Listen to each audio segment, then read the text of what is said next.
Welcome to Planet Geo, the podcast where we talk about our amazing planet, how it works, and why it matters to you.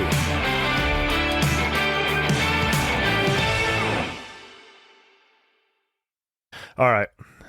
Well, shall we dive in? Let's do this. Cut two, round two. Once again, because of Jesse's technical difficulties. Well, I don't know. I mean, what do you mean? I don't know if I'd place the blame solely on me. I think it's mostly the technology's problem, not me. But, you know. Oh, gosh. All right. Well, everyone, we have grumpy Jesse today because he cannot get his stuff figured out. The things that drive me nuts, things that should work and worked yesterday that don't work today drive me nuts. It's like the vehicle Bluetooth. Every once in a while, the Bluetooth just stops working. It drives me batty. I'll be in the middle of a drive, 2-hour drive, and all of a sudden the Bluetooth stops working in my phone. I'm like, I was in the middle of a good podcast. Like, now I got to pull over, restart the car to make the connection. You know, it drives me nuts. Yep. Anyway. Well, I don't know. You seem to have a lot of problems lately, Jesse. Lots of problems. Yeah, mainly my podcast co-host is being a big problem over there. It's just the way he's just his general demeanor. That is not true. That is just not a true statement at all. I'm happy. I'm agreeable. I'm patient with you. I let you get all doctory and windy on us all the time. So like you have the perfect partner, actually. You're so gracious. I'm pliable. Just I know. So gracious. Chris, today, this is a good topic. This is a good, fun topic. And I think an important one, a timely one. This comes from a listener question, actually. Yeah, listener question. Taylor emailed us and said, basically, what's the point? I mean, I'm summarizing and paraphrasing here, but is very concerned that field geology was not valued, was maybe becoming, quote unquote, a lost art, and had been advised that going out and mapping rocks was kind of an obsolete skill set. And so the question was really targeted, I think, at research, like going on a research trajectory. Should you go into field geology? Okay. And I think a lot of people, Chris, I'd be curious your thoughts on this. Like a lot of people, as we talked about before, get into geology because it's cool, it's outside, it's fun, they like it. You know, all those things attract people to the field. And if it's becoming an irrelevant skill, that's kind of important to know, right? So it's an interesting conversation to have at this point in time. Yeah. Was there a tone to Taylor's email? Like, was Taylor implying that this was a bad thing, or was, you know, like, hey, this isn't right, where I'm being discouraged from doing field work and this shouldn't be happening? Was there any kind of like intonation that way? No, not really. I think it was more of just, you know, here's my perception. Here's what I'm perceiving as advice being given to me about the field. Maybe go into, like, make sure you learn technical skills. But is this true? The email was very much, what do you think? Give me some advice. So we'll provide advice on this one. And you know, take this advice with a grain of salt. It's our advice. But I do think that it's our podcast, Jesse. We can do this. Yeah, that's right. But I think it's part of our broader conversation, Chris, about the value of geoscience and geology to the field right now. And we're going to focus specifically on the field component, which I know you love. You go into the field teaching students how many days a year? Oh, it's a lot. I try to get them out as often as I can, because I just think that it is the best way to experience geology or geoscience is like in the field, because how else do you get a feel for scope, you know, for like the magnitude of like how big things can be. And so I do this as often as I can. I think that's right. And this is a photo number one. Photo number one is Chris Bullheis, recent in the field. This is, I think you were on Summer Science. I was after a photo or a couple photos of you for the website or something. So I texted you, said, hey, send me some photos of you. This is one of them I got back. This is Chris up in the Tetons. I am. I'm in the Tetons. I'm up at a place that I love. It's up at Amphitheater Lake. And I had just got out of my hammock and I'm like, oh, wow. This is a beautiful day. What a beautiful shot. So I took a little selfie and you know, you're ripping on me for it. I don't think that's right. But I had like, well, I'm just hoping you had a little sunscreen in your little half moon hat, you know, area there, that you don't get a little sunburn on that head of yours. Jenny makes sure I have to. Yes. Oh, I've done that though.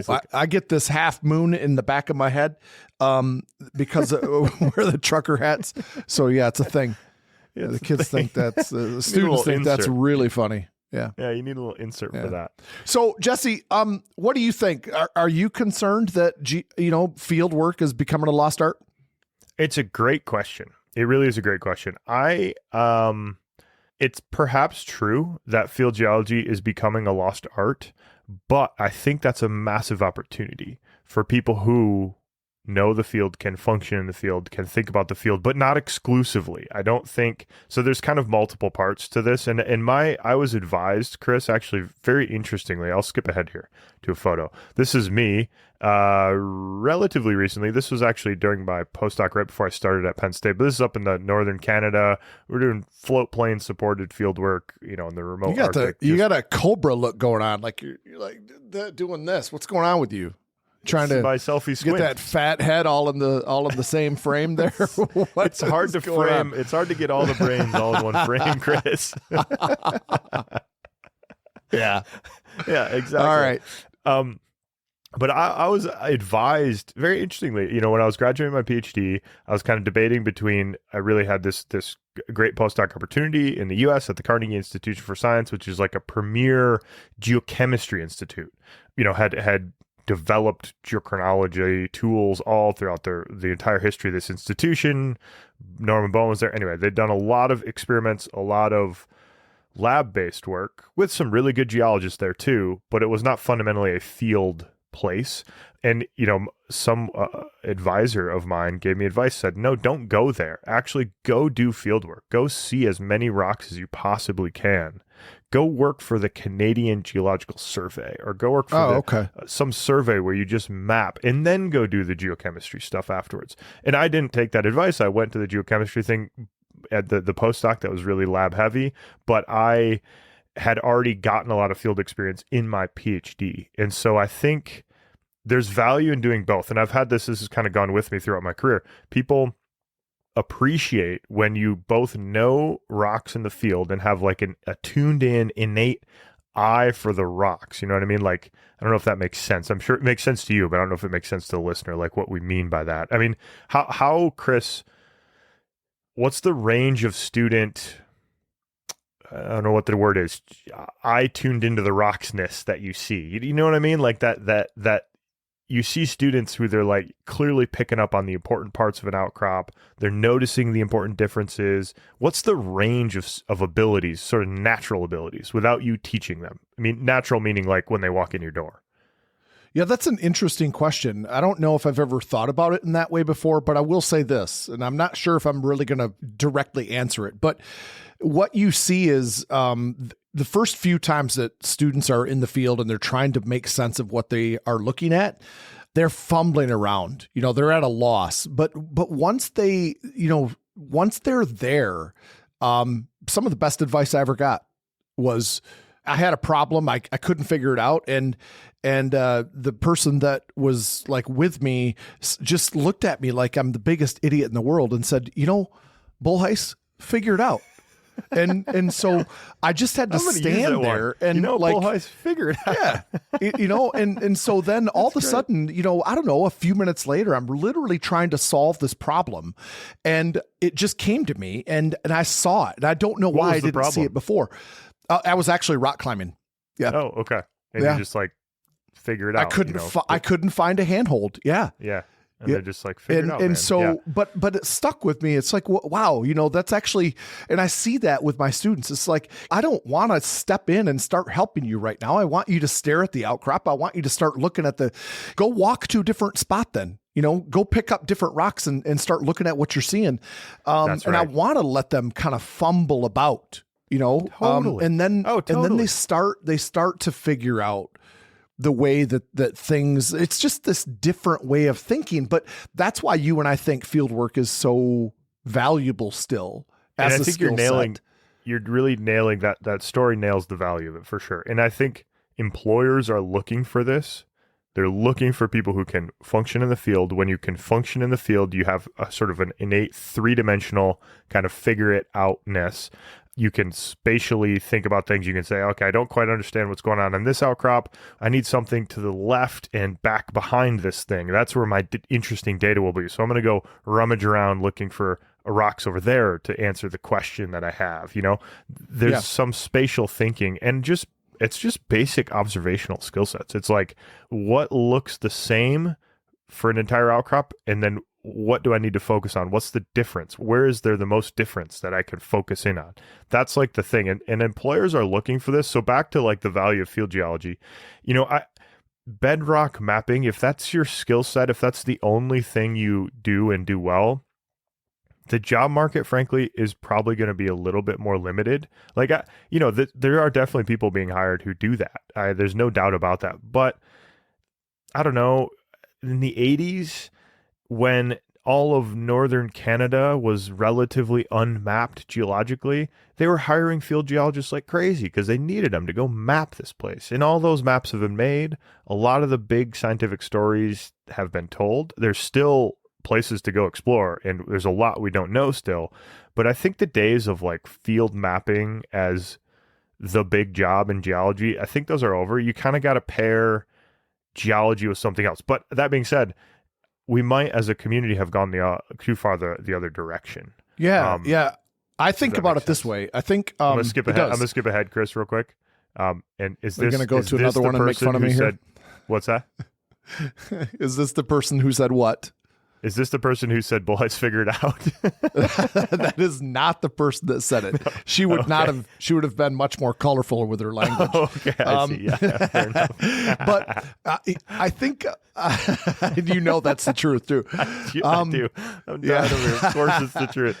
There would have been a lot more words in there in that sentence than boys figured out. Oh yeah. Let me use an analogy, I think, or something that I think is relevant today, because I think that I see a trend, and I think you see it too, because we've talked about it. We cut a podcast on this about just how different young students are right now, yours and mine, right? Both. And you're seeing that spillover from where I'm at. Think about math.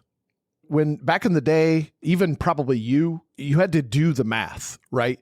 And now math is different. They have like all of these instruments. I had to do it longhand and yes. And you had to proof everything, and it's just different now. They don't have to do that. So, they're doing math, but they're doing it differently. And I do wonder about, do they understand the bones of what they're doing? Because they don't have that really solid foundation that I think older generation has with this.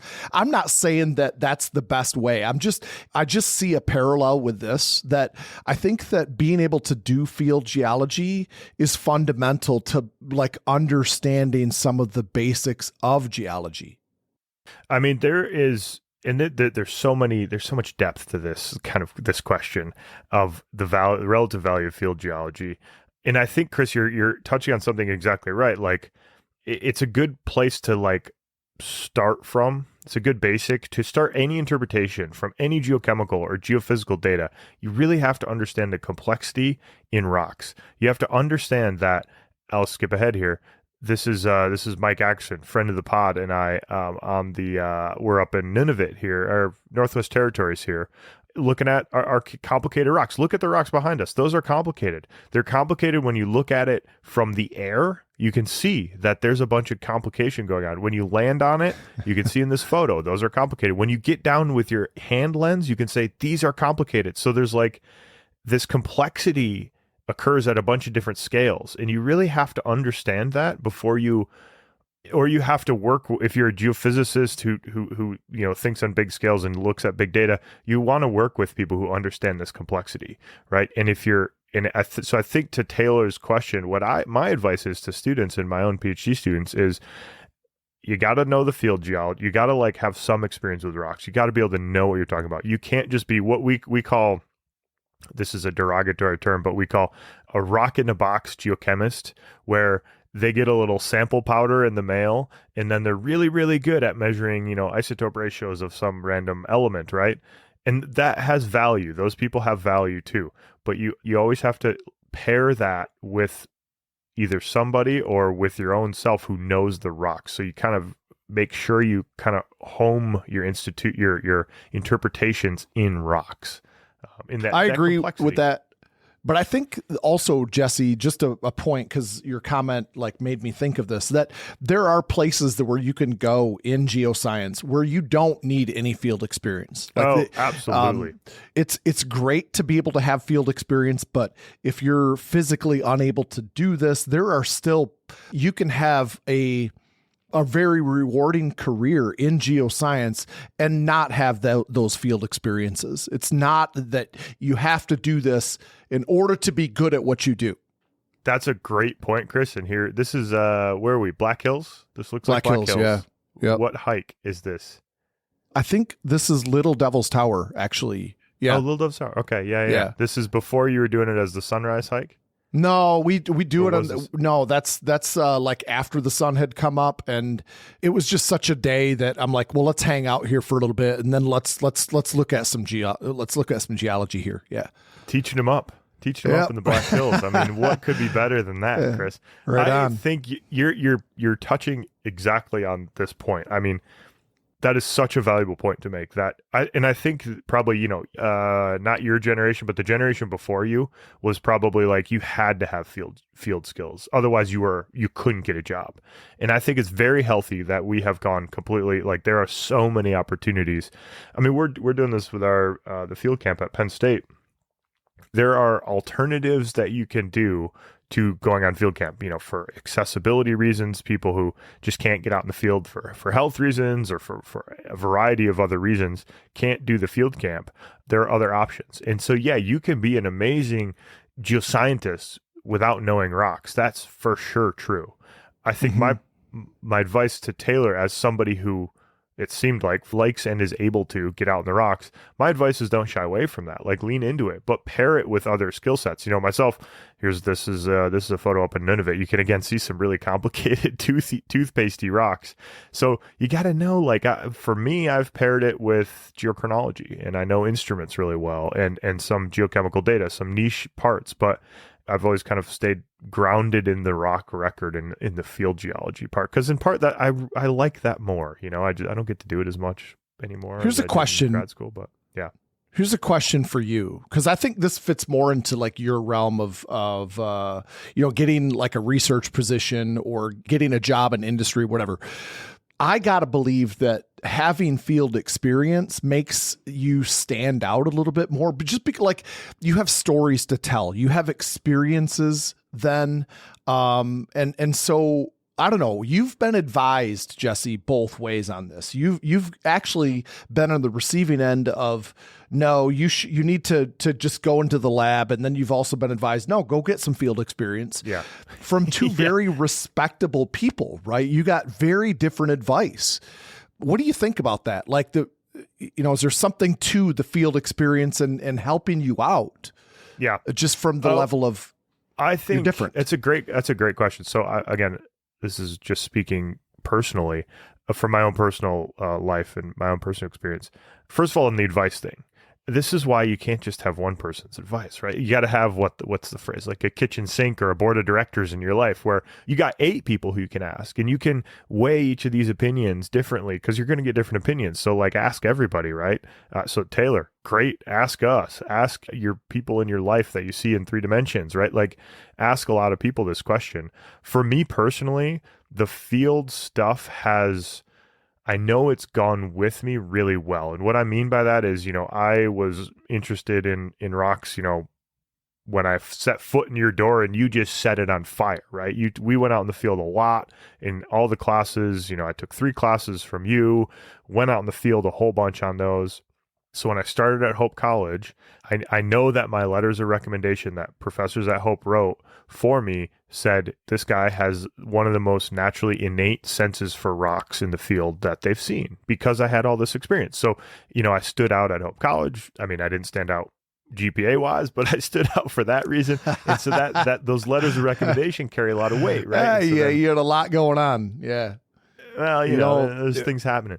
But then that carries on where my PhD supervisor then, recognizes that stays with you. And my letters from my PhD supervisor say, great in the field, carries out field work really well, like can manage his own campaigns. That helps me get a postdoc. That helps me get a faculty job.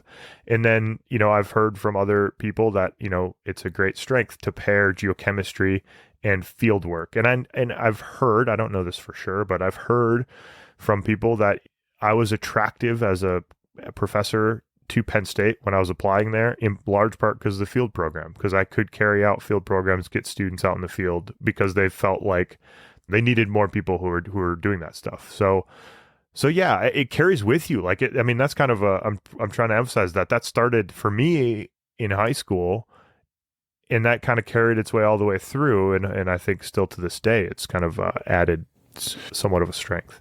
I view it this way, that maybe back in the day that you had to really be strong on field work and you didn't have a lot of other avenues. But I think now being able to do field geology or field geoscience, it's just another tool in your box. We use this kind of like analogy often. We talk about it with geochronology, that you have to use what's appropriate, and you have this big diverse toolbox. And I think that doing field work, this is just an outstanding tool. If you're physically able to do this, then it's something that's good to have. I can't see a situation, Jesse, where being good in the field is actually going to hurt you. In fact, a lot of entry level jobs are field based. Especially here in Michigan. That's Chris. Okay, I want to come back to that. But first, that point you just made, the way you phrased that, it's not going to hurt you to be good in the field. That is absolutely true. So my advice to students that I have, my PhD students or graduate students, is always do the field work. In addition, so let's say, come in and you've got what appears to be a pretty lab heavy project. Like we're going to be doing some, instrument development, or I know you're going to be in the lab a lot during your PhD. So what we're going to do is we're going to make sure you get a bunch of field work too. Like go to the conferences, go to the conference field trips, actually just go on a field trip for some society that we'll pay for you, so that you go get your eye tuned into the rocks, see a bunch of rocks. Like you don't have to do your thesis mapping to see a bunch of rocks. You can go see a bunch of rocks just by going on a hike and pretending you're mapping the sandstones in the hike or something, right? Like it's just multiple ways to get your eye tuned into the rocks, and there's all sorts of ways to do that, but it's never going to hurt you. Then the employer thing, Chris, that's super, super important. I know our buddy Andrew DeWitt feels this way, but your first job, in many of these jobs, like environmental consulting, a lot of them are starting out entry level field work. And so if you go in and crush that, then you're moving up quicker, right? That's right. So 100%. If they can rely upon you to be in the field, to be alone, basically, a lot of the time, and you're getting it done, you're crushing it, they're showing a lot of different skill sets with getting that part done. It's just and it's a massively valuable skill set, and this is okay. So this is we're gonna go back in time a little bit here, getting the time machine, Chris, what do you got in the photos here? This is me in grad school. Oh, wow. Okay. Look at you. I know, looking a little bit. This looks like it's a photo straight out of the 80s, actually. But this is in southern British Columbia. Amazing geology, just spectacularly cool geology. You're in kind of the core of the mountain belt, and it's just amazing. But the undergrads were doing a mapping project on this whole hill. We'd call it a mountain in Pennsylvania, but sort of mapping this whole area. And it was hard. It was complicated. And you'd see the students over the course of 4 days mapping that, they would slowly work their way out of the fog. And the fog is real. You remember this. It is real. You see students go through this all the time. You drop them off and say, okay, figure out what's going on. I'm going to go eat a sandwich. Yeah. You're just sit down and be like, oh, this is too hard. But you're okay, you just got to cover ground. You got to who knows what, you just don't know. You're just in a fog. You're I don't even know. Is this a basalt I'm looking at? I think it is, but I got to make sure, you're just in this pea soup fog in that slowly lifts. The more you look at it, the more you kind of think, oh, okay, I think this is what's happening. How do I test that? Oh, I got to go over there and look at that. And that'll tell me if I'm right or wrong. And the more you do that, the more you kind of figure it out. But it just takes that time, and that's the skill sets that you're talking about that can like really set you apart, I think. You know, it's interesting. What I see too is they when they get into that like moment where they're in this fog, they have no idea what to do. They start looking at the rocks because that's what you have to start with. They forget it all, right? They they're so panicky that they don't. They're like classify the rocks, right? Just don't name them. Just see if you can. Is this sedimentary? Is this metamorphic? Is it igneous? Start there, and they forget it. Like that's how I teach them. It's just true. All out the window. It's gone. It's totally true. But I feel this way whenever I go to a new spot too. I'm going on a field trip, associated with some conference or something, and all of a sudden it's like people are looking at it. Somebody turns to you, hands you rocks, like, "What's this?" And I'm like, "Oh boy." I know I've seen this before. I know I heard the person leading the field trip say some of this stuff, but like, I don't know. I got to think about it. I got to look at it. It's hard. This stuff's tough. And one more thing, Chris, this is teaching them up. Chris, this is full on gym teacher. Oh, look Chris at that. Boyce Look at that. Oh, that's old school, man. That's going school. Back. I don't have any gray in my goat there. I was going to say that. There's no gray in them whiskers there, right there. That's all red right there. It's not red. I was never red. It's brown. I'm talking about red. Yeah. But this, Chris, to me, this looks like you are on the dunes of Lake Michigan. Is that true? Do you think? I think I'm actually in the UP. I think I'm up on Lake Pictured Superior. rocks. Yeah. Okay. Yep. So this is actually a better analogy then, because to me, Chris, one of the great values of just seeing as many rocks or geological locations as possible is the scale. You get a sense of the scale of things. So up in the UP, when you say, "Oh, this used to be a mid-continent rift," and there's basalts, there's a kilometer of basalts. If you say that without ever having seen a kilometer of basalts, it doesn't resonate. Right. You know what I mean? But let's a mafic dike, 100-meter wide mafic dike, cross-cutting. Unless you've walked across that, it's really hard for you to picture what that looks like and actually picture what might be happening to the rocks around that. You know what I mean? Like, that's right. It's just the scale of geology is not intuitive at all. So even if you pictured rocks, like, hey, we're looking at sandstone lenses and this cross-cutting big cross beds and stuff. Unless you have seen that, it's really hard to like link that to nature or link that to a process.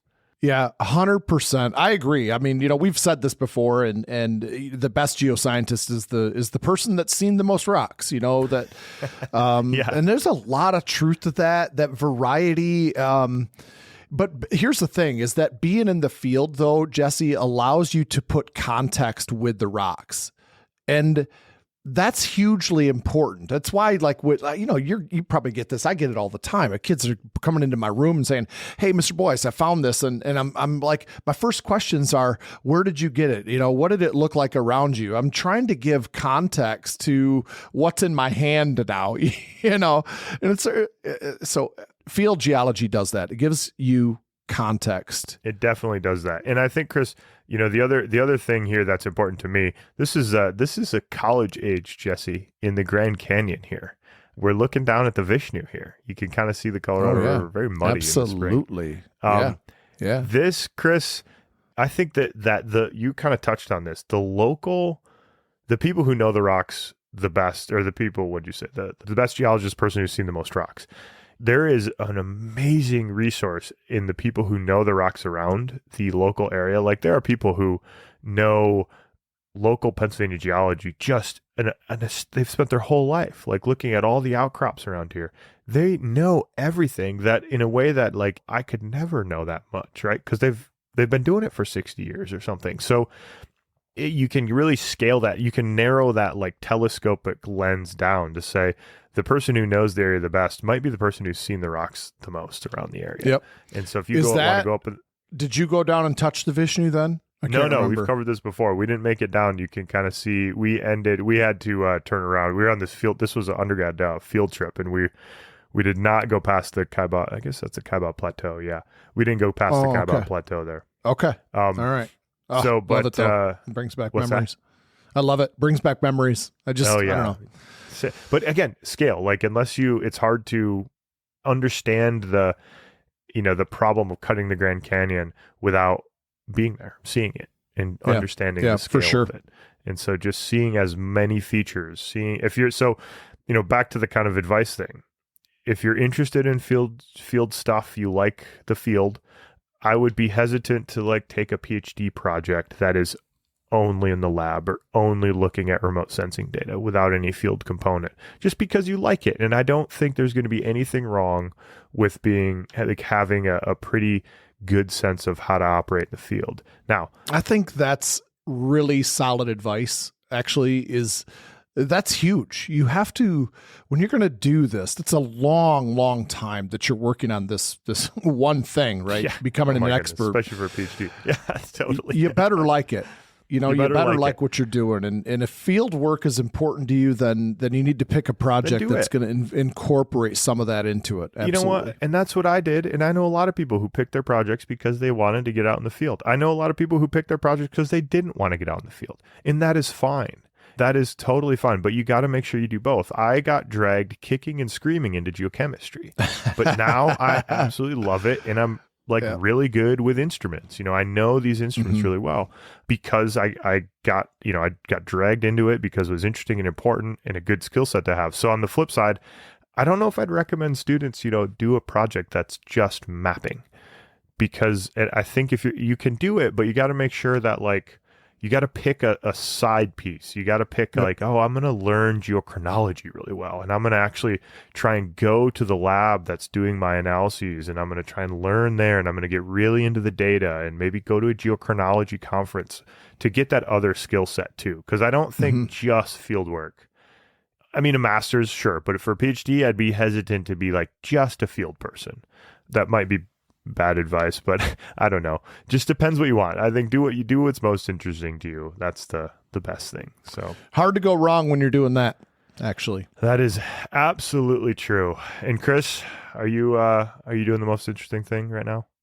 Well, I'm talking to you, so Well, that wasn't an answer to the question. I was looking for a compliment there, and I know you were. That fell really flat. My goodness! Wow. Okay. That's the other thing about field geology or field work. It just takes you to totally cool places. Just totally cool. I think that's an excuse to go into geoscience, is that you always have this card that you can play of, I have to go travel. Why? Because I'm a geoscientist. I have to go. Because I'm going to go do it. Yeah.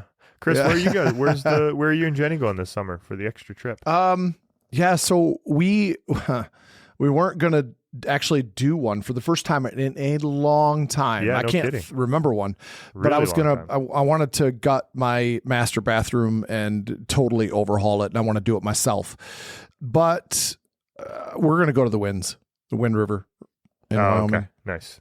Excellent. Okay. For just a maybe shorter version? Just a 10-day trip, maybe. Nice. Catch a concert at Red Rocks. Yeah. Excellent. Cool. Yep. All right. Yep. Well, that's a good one. That's a good one. There's some good rocks out there. Yeah, absolutely. You gotta bring that vehicle towards Pennsylvania. I know. I think once I think I'll be out there sometime in June. I don't know. We have to talk, but we have to talk. Yeah, we'll talk. We'll go look at some rocks in Pennsylvania. I got my eye on a couple cool outcrops I've been meaning to check out. And good. All right, that'd be a good excuse. Have Chris come and we can go bomb around. It'd be great. Let's do it. Yeah, that'd be awesome. Go do some more field geology. Bring it back. We'll figure this out for sure. Yep. Yeah, absolutely. All right. Well, Chris, I think that's probably, what do you think? Was that probably a wrap? I mean, do we do it justice to the question? I hope so. I don't know. I mean, it's a great question. It's our opinion. And I think let's end with something. This is an evolving conversation, or a very active conversation in our field, actually. I mean, we're not giving you answers. We're giving opinions. There's a lot of people in our field who are having these conversations. A lot of departments, geology departments across the country, across the world, are evaluating the field camp requirement. Like, for instance, Chris, you had to do field camp, right, at Grand Valley? But Grand Valley did not offer one. Is that right? Right. Okay. So that has been kind of the MO for a lot of departments. Either you offer a field camp requirement or you don't offer it and make that students go take it somewhere else. At Hope, you could either do field camp or you could do undergrad research, and either of those kind of counted for the capstone kind of thing. University of Alberta, field geology was required 2 field camps. They were both a little bit shorter, but 2 of them. And then Penn State, we always required a field camp, but now are providing sort of optionality to those who, for whatever reason can't access the field camp.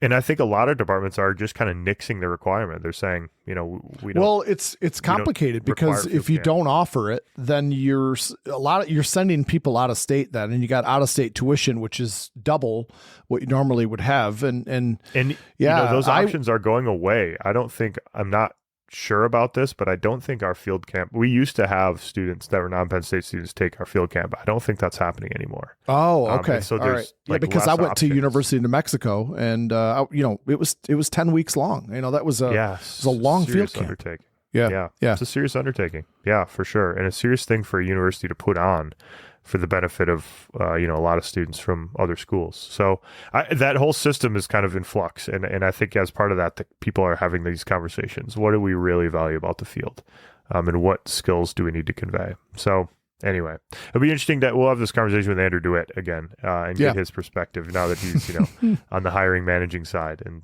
say, okay, is this a skill set you really look for?